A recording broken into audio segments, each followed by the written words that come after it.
तो चलिए आज की वीडियो में हम परीक्षण वाले 2.1 का सवाल नंबर 2 शुरू करते हैं। इस सवाल के अंदर हमें शून्यांकों का योग और गुणनफल दिया हुआ है, हमें द्विघात बहुपद निकालना है। देखिए बहुत आसान क्वेश्चन है, हमें इस फॉर्मूले पर आधारित पूरा क्वेश्चन हल करना है। फॉर्मूला याद रखिए, x की घात 2 माइनस शून्यांकों का योग x प्लस शून्यांकों का गुणनफल। सबसे पहले लिखा मैंने x की घात 2, फिर माइनस शून्यांकों का योग दिया हुआ 1/4। पहले जो दिया है वो योग है, दूसरे नंबर पर जो दिया है वो गुणनफल है। तो शून्यांकों का योग है हमारे 1/4, ये 1/4 लिख दिया, x का x लिख दिया, प्लस गुणनफल है हमारे पास माइनस के 1। अब प्लस माइनस हो जाएगा हमारे पास माइनस। अब देखिए नीचे 4 है, तो हमें इन तीनों संख्याओं को 4 से गुणा कर देना है। सबसे पहले इसे 4 से गुणा करेंगे, फिर इसे 4 से गुणा करेंगे, इसे 4 से गुणा करेंगे। 4 को x से गुणा किया, 4x की घात 2 माइनस 4 से 4 कट गया, पीछे बचा 1x। एक लगाना जरूरी नहीं है, खाली x लिख दिया। फिर इसके बाद प्लस माइनस माइनस हो गया, 4 का पहाड़ा एक बार बोला 4x की घात 2 माइनस x माइनस 4, ये हमारे द्विघात बहुपद, ये हमारा द्विघात बहुपद है जो हमारे सवाल का जवाब है। चलिए हम इसका सेकंड पॉइंट करते हैं। चलिए हम इसका दूसरा सवाल शुरू करते हैं। दूसरा पॉइंट, दूसरे पॉइंट के अंदर वही जैसे पहला किया था वैसे दूसरा करना है। पहले x की घात 2 लिखा, फिर माइनस शून्यांकों का योग √2, फिर उसके आगे x का x प्लस का प्लस, गुणनफल दिया है 1/3, ये लिख दिया 1/3। नीचे 3 है तो इस बार हमें तीनों को 3 से गुणा कर देना है।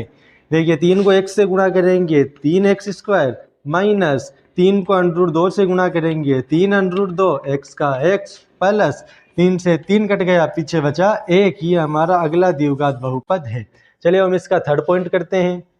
चलिए हम ये थर्ड पॉइंट हल करते हैं। इसके अंदर भी सेम वही काम, पहले x की घात 2 लिखा, माइनस का माइनस, योग दिया हुआ है हमें 0, x का x प्लस गुणनफल दिया हुआ है हमें √5। किसी को भी 0 से गुणा करने पर 0 ही आता है, और जोड़ बाकी के अंदर 0 लिखने का कोई फायदा नहीं है, तो हम लिखेंगे x की घात 2 प्लस √5। ये x की घात 2, ये प्लस के √5। बस ये हमारे सवाल का उत्तर है। अब इसका चौथा पॉइंट हल करते हैं। चौथे पॉइंट के अंदर दिया हुआ है 1 और 1। सबसे पहले यही x की घात 2, फिर माइनस का माइनस, योग दिया हुआ है 1, x के x प्लस का प्लस, गुणनफल दिया हुआ है 1 पीछे x के पीछे 1 लगा करके कोई फायदा है नहीं, ये बचा x की घात 2 माइनस x प्लस 1। बस ये इस सवाल का उत्तर है। अब इसका पांचवा पॉइंट हल करते हैं। चलिए हम इसका पांचवा पॉइंट हल करते हैं, जिसमें योग और गुणनफल दोनों दिया हुआ है। पहले लिखा x की घात 2, इसके बाद माइनस, योग दिया हुआ माइनस 1/4, माइनस 1/4, माइनस माइनस क्या हो जाएगा प्लस, आगे x का x प्लस का प्लस, गुणनफल दिया हुआ 1/4। नीचे 4 है, नीचे 4 है तो भी आपको तीनों को 4 से गुणा कर देना है। यहाँ 4 को x से गुणा किया, 4x की घात 2 प्लस 4 से 4 कट गया, पीछे बचा 1x, x के पीछे 1 नहीं लगाते, खाली x प्लस का प्लस, 4 से 4 कट गया, पीछे बचा खाली 1। ये हमारा द्विघात बहुपद आया 4x² प्लस x प्लस 1। ये इसका उत्तर है।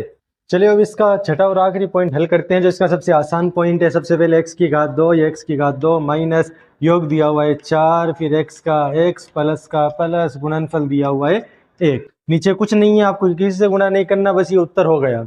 उम्मीद है कि आपको ये चीज़ें समझ में आई होंगी, और इसे अच्छे से समझने के लिए खुद एक बार रफ कॉपी के अंदर इसकी प्रैक्टिस करके देखिए। गणित सिर्फ देखने समझ में नहीं आती, अगर आप खुद प्रैक्टिस करेंगे अच्छे से तभी आपको गणित समझ में आएगी। फिर भी कोई डाउट बच जाए तो आप हमसे दोबारा पूछ सकते हैं। तो आप खुद प्रैक्टिस करिए ताकि आपके 10वीं के अंदर अच्छे स्कोर आ सके, ताकि आप 10वीं के अंदर अच्छे नंबर ला सकें।